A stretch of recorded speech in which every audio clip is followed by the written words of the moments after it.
할렐루야, 사랑하는 성도 여러분, 12월 17일 금요일 아까베 시간이 돌아왔습니다. 오늘 함께 보실 말씀은 요엘서 2장 1절에서 17절까지의 말씀입니다. 요엘은 하나님의 말씀을 전하는 선지자입니다. 어떤 메시지를 전했습니까? 심판의 메시지였습니다. 우리 어제 살펴본 1장 15절 말씀을 보시면 슬프다 그날이여 여호와의 날이 가까웠나니 곧 멸망같이 전능자에게로부터 이르리로다. 아멘. 여호와의 날, 곧 심판과 멸망의 날입니다. 성도 여러분, 하나님의 심판의 메시지는 언제 선포됩니까? 그렇습니다. 하나님과 관계가 깨어졌을 때, 하나님의 백성이 하나님을 등지고 자기 마음대로 살아갈 때입니다. 그것이 가장 극적이고 분명하게 드러나는 표지가 무엇일까요? 제사장입니다. 이스라엘이 건강한 신앙생활을 하고 있는지 아니면 굉장히 암울한 신앙생활을 하고 있는지를 제사장이 가장 잘 보여줍니다. 왜 그렇습니까? 바로 제사장이 가지는 역할, 의미 때문입니다. 제사장은 율법을 가장 철저히 준수해야 합니다. 하나님께 올바른 제사를 올려드려야 하고요. 하나님과 백성 사이에 다리를 놓아 주어야 합니다.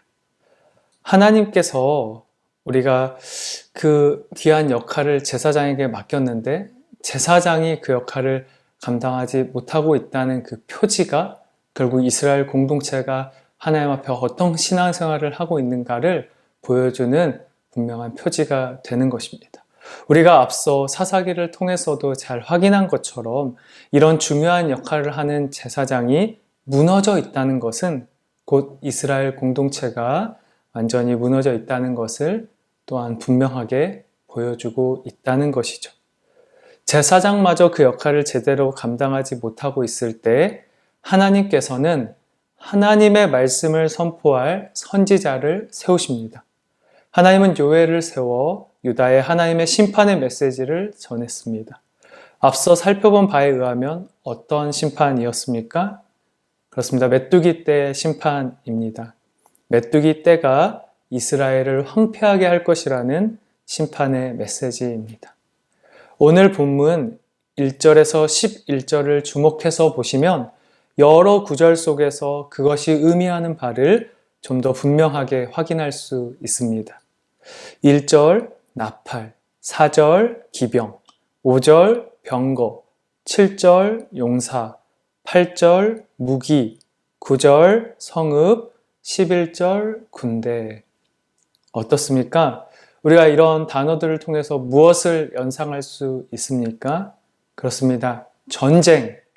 하나님의 심판의 메시지는 곧 메뚜기 떼와 같은 이방 군대의 침략으로 인해 너희들이 쑥대밭이 될 것이라는 무서운 경고의 메시지였습니다. 하나님께서 왜 이렇게까지 엄중한 경고를 하시는 것일까요? 성도 여러분, 하나님은 반드시 알려주십니다. 우리가 깨어져 있고 하나님과 등지고 있고 자기 중심성을 가지고 자기 마음대로 살아가고 있다면 깨닫고 회개할 수 있는 기회를 이런 엄중한 경고를 통해서 분명하게 알려주시는 것입니다. 심판의 엄중한 메시지는 곧 구원의 간절한 메시지이기도 합니다. 하나님은 간절하십니다. 우리의 영혼, 우리의 생명을 살리는데 간절하신 분이십니다. 얼마나 간절하십니까? 우리 오늘 본문 12절을 보겠습니다. 여호와의 말씀에 너희는 이제라도 금식하고 울며 애통하고 마음을 다하여 내게로 돌아오라 하셨나니. 아멘. 여기에서 이제라도라는 한글로 번역된 이 단어는 히브리 원어 문맥상에서는 가장 앞에 위치해서 이 이제라도를 이 본문이 강조하고 있습니다. 이것은 지금이라는 뜻인데 그렇게 심판의 때가 오니 지금이라도 마음을 돌이키라는 것입니다. 하나님과의 깨어진 관계를 회복하고 하나님과 등졌던 것을 회복하라는 우리의 영혼과 생명을 회복하라는 하나님의 간절한 메시지입니다. 우리 이어서 13절을 보시면 너희는 옷을 찢지 말고 마음을 찢고 너희 하나님 여호와께로 돌아올지어다. 그는 은혜로우시며 자비로우시며 노하기를 더디하시며 인애가 크시사 뜻을 돌이켜 재앙을 내리지 아니하시나니. 여러분, 오늘 요엘은 다시 한번 하나님의 마음을 전합니다. 너희들 온 마음을 다해 마음을 찢고 힘써 하나님 여호와께로 돌아서라고 요청하고 있습니다. 자, 그럼 여호와께로 돌아간다는 것의 의미는 무엇입니까? 우리 에스겔 14장 6절을 한번 보겠습니다. 그런즉 너는 이스라엘 족속에 이르기를 주 여호와의 말씀에 너희는 마음을 돌이켜 우상을 떠나고 얼굴을 돌려 모든 가증한 것을 떠나라. 아멘. 오늘 본문에서 떠나라 라는 단어가 2번 반복되는데요.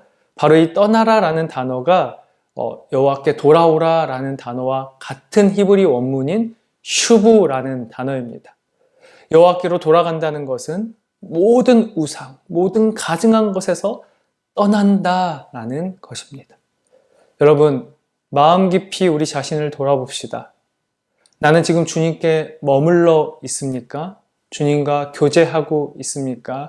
주 안에서 살아가고 있습니까? 아니면 주를 떠나 세상의 것들에 머물러 있고 세상의 생각으로 가득 차 있습니까? 오늘 요엘은 우리에게 도전하고 있습니다. 주님께서 이 땅에 다시 오시기까지, 그 심판주로 오시기까지 주 안에 머물러 있어라. 세상을 향한 탐심, 정욕, 자랑에서 떠나라. 세상을 위해 살아가지 말고 이 악한 세상에서 주를 위해 살아가라. 세상의 마음을 빼앗겨 세상에 끌려다니는 인생이 아니라 세상 속에서도, 이 악한 세상 속에서도 주를 위해서 살아가는 그런 이 시대의 영적인 제사장으로 우리가 부름을 받았음을 기억합시다. 그리고 이렇게 영적인 하나님의 자녀 제사장으로 부름받은 우리가 무엇을 해야 하는가? 요엘은 17절에서 이렇게 우리에게 강하게 권면합니다. 17절 말씀입니다. 여호와를 섬기는 제사장들은 낭실과 제단 사이에서 울며 이르기를 여호와여 주의 백성을 불쌍히 여기소서. 주의 기업을 욕되게 하여 나라들로 그들을 관할하지 못하게 하옵소서. 어찌하여 이방인으로 그들의 하나님이 어디 있느냐 말하게 하겠나이까 할지어다. 아멘. 여기 낭실과 제단 사이는 성소와 번제단 사이에 있는 제사장의 뜰을 가리킵니다. 요엘은 바로 이곳에서 제사장들이 무엇을 하기를 촉구합니까? 기도입니다. 누구를 위한 기도입니까? 주의 백성들을 위한 기도입니다. 이것이 바로 하나님과 교회, 하나님과 세상에 다리 놓는 자, 제사장의 역할이었던 것입니다. 오늘 말씀을 정리합니다.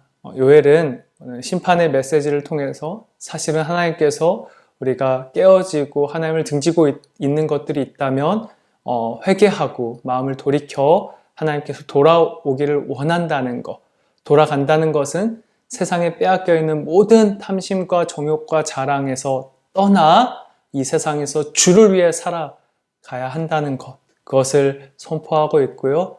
또 특별히 이 시대의 영적 제사장으로 부름받은 주의 백성들, 성도들에게 요청하는 것은 마치 요엘이 그 당시 제사장들에게 그 제사장의 뜰에서 백성들을 위한 기도를 회복하라고 명령한 것처럼 오늘 저와 우리 성도님들께도 이 세상을 위해서, 교회를 위해서 기도의 중보자로서 하나님과 다리 놓는 역할을 회복하라라고 명령하고 계신다는 것입니다. 우리 사랑하는 모든 성도님들이 이 요엘의 메시지에 귀 기울여 이 심판의 때 주님의 다시 오심을 기다리며 그렇게 이 세상 속에서 거룩하고 구별된 자로 주를 위해 살아가고 특별히 교회를 위해, 세상을 위해 다리 놓는 기도의 중보자로 살아가시기를 권면드립니다. 기도하겠습니다. 하나님 아버지 감사합니다. 오늘 이렇게 우리에게 요엘을 통해서 말씀해 주셔서 하나님의 심판의 때를 기다리는 자의 삶의 자세와 모습을 다시 한번 발견하게 하시니 감사합니다. 하나님의 심판의 엄중한 메시지는 우리의 영혼을 향한 생명을 향한 그 구원의 간절한 메시지라는 것을 들었습니다. 주님, 그 경고의 메시지를 받아 이 세상에 살아갈 때 세상의 탐심, 정욕, 자랑에 마음 빼앗기지 않도록 도와주시고 이 약한 세상에서 주를 위해 살아가는 저와 모든 성도들의 삶이 될 수 있도록 인도하여 주시옵소서. 주님, 특별히 우리를 세상과 하나님 다리 놓는 자, 그 제사장적 사명을 주신 줄로 믿습니다. 기도하라 말씀하신 것처럼 우리가 교회를 위해, 세상을 위해 기도하는 기도의 중보자, 그렇게 제사장적 역할을 감당하는 우리 모두가 될 수 있도록 함께하여 주시옵소서. 감사드리며 살아계신 예수 그리스도의 이름으로 기도드립니다. 아멘. 네, 우리 또 내일 아깝의 시간에 만나도록 하겠습니다.